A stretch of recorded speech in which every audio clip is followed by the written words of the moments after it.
Hola chicos, hoy os vamos a enseñar cómo hacer una mascarilla nutritiva para el cabello con dos ingredientes económicos que podemos encontrar en la cocina.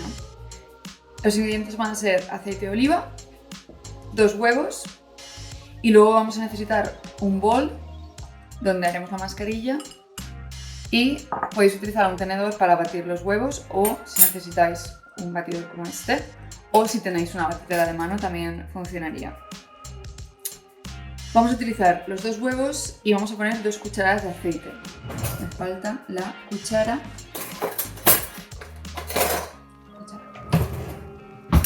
Lo que vamos a hacer es, vamos a romper los 2 huevos primero.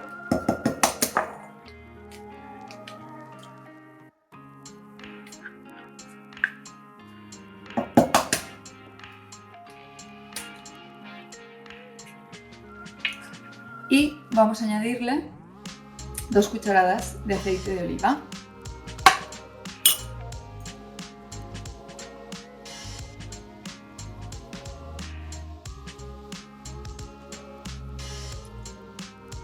Ahora, una vez que lo tenemos todo, lo vamos a batir.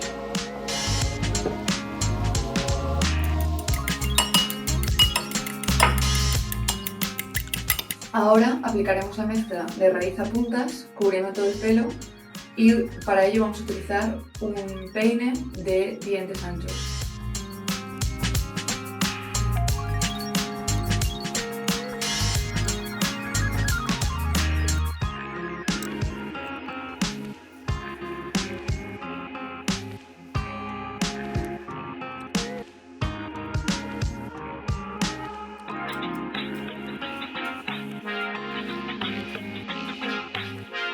Una vez los 20 minutos pasen, lo lavaremos con agua fría, porque no queremos que nos haga un huevo frito en la cabeza, y lo secaremos o lo dejamos secar al aire o lo secamos con el secador, como vosotros normalmente hagáis.